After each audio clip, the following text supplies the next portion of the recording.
Now the assembly imesimama. Sisi tutakata hata, I am telling you, watch this space. Wale watu ati wanaiba soko hapa. Sijui wengine sijui walikuwa ati ni maofisa wakubwa wa kunyakua. Mnachukua vioski mkiuzaga.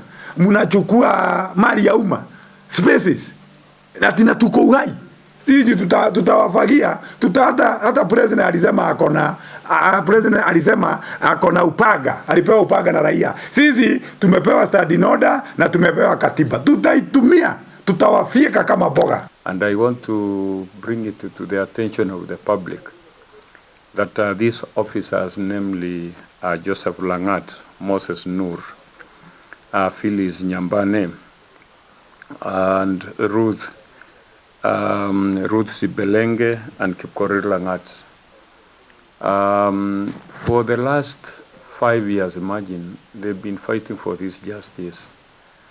And yesterday, through the powers that are bestowed to us as the County Assembly, we were able to pass the report. And they should now be given back their dues accordingly and by the law. I want to say that it's quite inhuman to subject people to this kind of injustice. Imagine people laboring for 5 years looking for their justice. It is indeed very, very inhuman.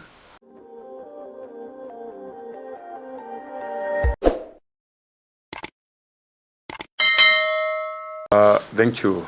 I am Honorable William Mutai, the Majority Leader of the County Assembly of Nakuru. And I am happy to report that yesterday we had a very important deliberation in the County Assembly. And on the onset, I want to commend the Sectorial Committee on Labor, Gender, Youth, and Social Welfare for coming up with the report to the Assembly plenary, whereby the report was concerning some of the enforcement officers whose salaries were stopped way back in 2020, imagine in February 2020. And this matter has always been a thorn in flesh. It has been discussed in several forums. The officers concerned whose salaries were stopped have also been able to make efforts to go to various departments to seek for their justice. But unfortunately, their matter had not been addressed until when it was brought to the County Assembly. And through the efforts of the committee, they were able to invite the county secretary and some of the executive members to come and deliberate on the matter. The report was actually considered by the committee, and yesterday when it was brought to the plenary, we looked at it and we were able to adopt. And I want to bring it to the attention of the public that these officers, namely Joseph Langat, Moses Nur, Phyllis Nyambane, and Ruth Sibelenge and Kipkorir Langat. For the last 5 years, imagine, they've been fighting for this justice. And yesterday, through the powers that are bestowed to us as the County Assembly, we were able to pass the report. And they should now be given back their dues accordingly and by the law. I want to say that it's quite inhuman to subject people to this kind of injustice. Imagine people laboring for 5 years looking for their justice. It is indeed very, very inhuman. And I want to ask the Attorney General that in the near future, people who are undergoing this kind of stressful moments should actually be listened to. And their consideration should be put forefront. I want to assure the public that the County Assembly now is more than ready and available all the time to ensure that if there is any person going through injustice or facing injustice for having been denied are rightful, then they should come to the county assembly, because I, as the majority leader, I was to assure the public now that we are very vibrant and very live to assist the people that we represent. So this group of enforcement committee, enforcement officers definitely will get a chance to be given their salaries back that they have lost for the last 5 years. And I want to ask the implementation committee that we have here in the assembly to do the needful.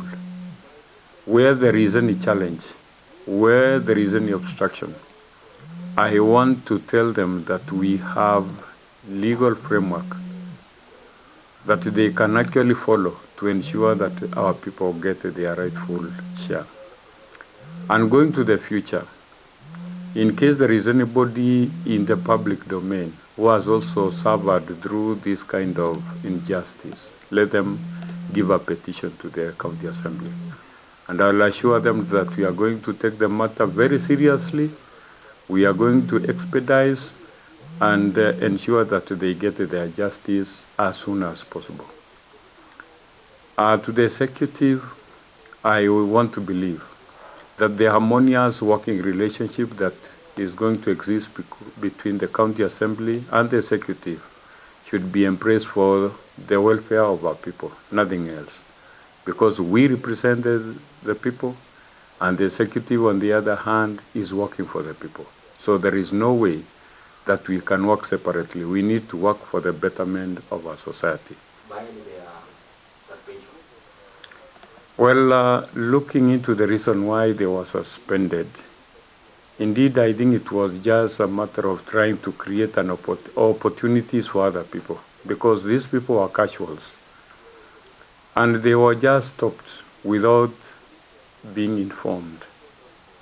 They just found that they were not getting the salaries, whereas they continued rendering their services without any communication, which was actually very unfair.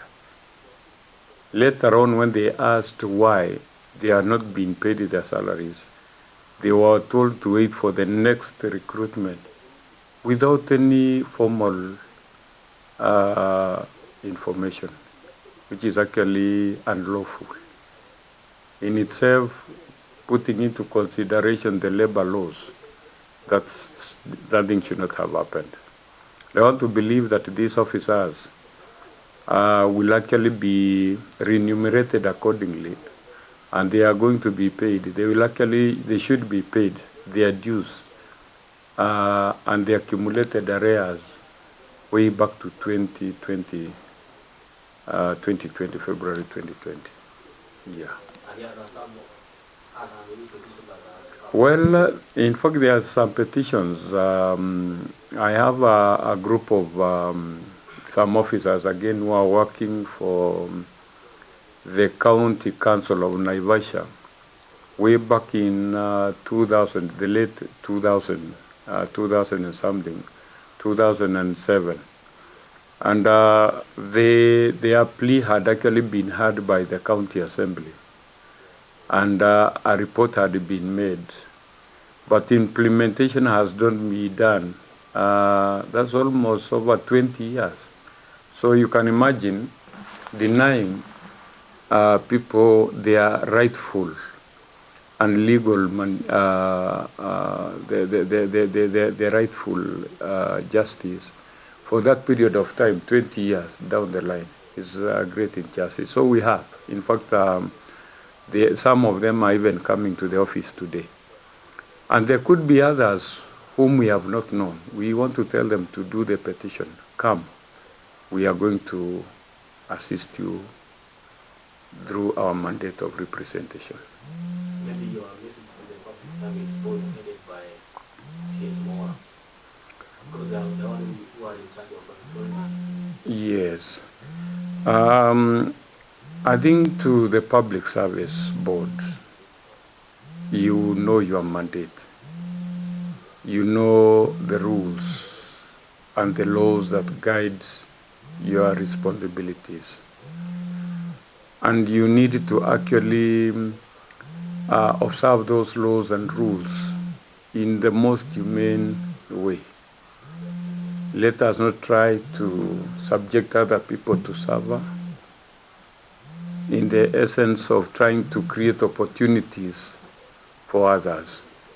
Myself, I want to believe that if we are going to follow the rules to the letter, then nobody is going to suffer. So adhere to your responsibilities, to your duties, and do it in a godly manner. To these enforcement officers who will be reinstated, I am very certain that they will be very happy lot. Their families will also be very happy. Once they get their dues, they should even take a break and go for a tour to Mombasa to enjoy, because they have suffered for that period of time of 5 years. So I want to really encourage them to enjoy, because they've actually been suffering for that long. And to the County Assembly of Nakuru, I really want to commend them, because they did quite a lot. They've attended meetings. They've been interviewing the concerned parties, and they've collected a lot of information to an extent that when we made the conclusion, it was actually a very valid and up-to-date report that I know is going to take these people back to their jobs. What can you tell the five enforcement officers? Now, once you get back into the job, make sure that you do your work diligently. Do it in a very smart way to show that you really deserved to be taken back to the duty. So do it and make sure that you actually upgrade the standard of enforcement in a county government of Nakuru. And people will be very happy. Thank you. Kwa majina mimi naitwa Karanja. Mimi ni MCA wa Naivasha East. Na kwanza ni kushukuru bunge through the committee ya labor. Kwa sababu kuna petition ililetwa hapa na imekaa muda ya watu ambao walisimamishiwa kazi zao ya enforcement na serikali. Na kwanza ni kushukuru committee, kwa sababu committee imeshughulikia hiyo mambo, na jana wakaleta ripoti yao kwa assembly, na assembly ilipitisha. Mkumbuke the role of the assembly ni kurepresent watu.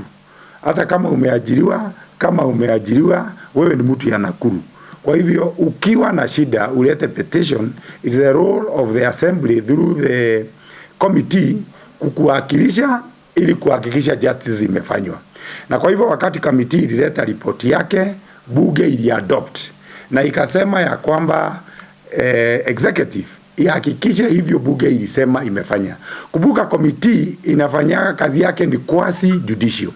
Na ikiwa quasi judicial ni kuonyesha ya kwamba vile wamefanya, the executive must comply na vile assembly imefanya na ripoti ambayo imepitishwa. Kwa hivyo yangu ni kuuliza assembly ihakikishe ya kwamba hiyo ripoti kama ilivyopitishwa ipelekewe executive, then ipewe timeline, because ile kitu baya ni ripoti kwenda na haina timeline. So I think the assembly itafuatilia kuhakikisha ya kwamba timeline is adhered to. Kwa hivyo executive ipatiwe siku, kama ni wiki 3, kama ni wiki 4, ifanye mambo ambayo inatakikana kufanya. Kama ni restatement ifanye hiyo mambo. Number 2, kazi ya assembly ni kufanya oversight. In oversight the executive, if the executive contravenes sheria, basi ni the role of the assembly kuhakikisha kwamba yule mtu amefanya hiyo amechukuliwa hatua kulingana na standing orders za assembly. Kwa hivyo mimi yangu ni kuambia executive that when mambo imepitishwa na plenary assembly, you have now, uwezi rudi nyuma. it is you to comply na hiyo sheria. Na ni vibaya kuona ya kwamba watu wanaweza subuka siku hizo zote, wana familia, mtu ameteseka, amezononeka. The executive should not at any given time ionekane kama inakandamiza haki za wafanyakazi. Ukikandamiza haki za wafanyakazi, kesho utachaguliwa na nani? So hao watu unakandamiza pia wana watu yao na ndio wenye kura. Kwa hivyo kama executive inakandamiza, jua ya kwamba the more unakuwa inhuman, ndivyo hivyo kura zako zinapotea. Umewekwa hapo na watu. It is the government of the people and by the people. Therefore anytime unakandamiza mfanyakazi, bas wewe unaumiza familia. Huyo ni mtu ambaye ana watoto shule, alafu unasimamisha mtu kwa hiyo miaka yote na wewe hujasimamishwa kazi.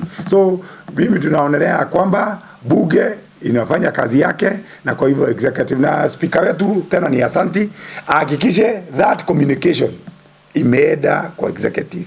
In 2 weeks I'm also requesting the committee to revisit, ione kama executive imefanya hivyo. Kama haijafanya hivyo, basi warudishwe hapa, so that kama mtu hafanyi kazi yake, the role of the executive, hata unaweza huyo mtu ambaye hafanyi kazi yake, assembly ina nguvu ya kuimpeach. Wewe kama una impeach wengine kwa njia ya jungle law, wewe utafukuzwa na assembly through the legal way. Kwa hivyo mimi yangu ni hayo tu kwa sasa, na tena tumshukuru majority kwa sababu ukubuke tangu tuchaguane na tuweke majority mpya, kuna mambo imeanza kuendelea. Hii mambo ilikuwa haikuendelea. Sasa na nimeambia majority, if people do not have confidence na assembly, then it means hiyo county imekufa. Na kuna watu huwa wanallow vacuum. Therefore the assembly must be alive, kuhakikisha imetetea watu wa Nakuru pahali popote walipo. Kama ni kwa soko inanyakuliwa, assembly itetee. Kama ni mashamba inanyakuliwa, assembly itetee. So that's what the role of the assembly ni hiyo. Kwa hivyo mimi yangu ni kushukuru tu majority na achukue hiyo kazi yake hiyo. Na usitishwe majority, usitishwe. Wewe fanya kazi yako. Usilale na executive. Ukilala na executive utapotea. Unaona? So ile mambo wewe fuata mwananchi. Kesho ndio wao watakuchukua. Kama serikali imeenda, it has gone wrong, say it the way it is, because that's what should be done. So yangu ni hayo, na kuhakikisha ya kwamba watu wa Nakuru, now the assembly imesimama. Sisi tutakata, hata I am telling you, watch this space. Wale watu ati wanaiba soko hapa, sijui wengine sijui walikuwa ati ni maofisa wakubwa wa kunyakua. Unachukua vioski mkiuzaga, mnachukua mali ya umma spaces, na tuko uhai. Sisi tutawafagia, hata president alisema akona upaga, alipewa upaga na raia. Sisi tumepewa standing order na tumepewa katiba, tutaitumia, tutawafika kama boga.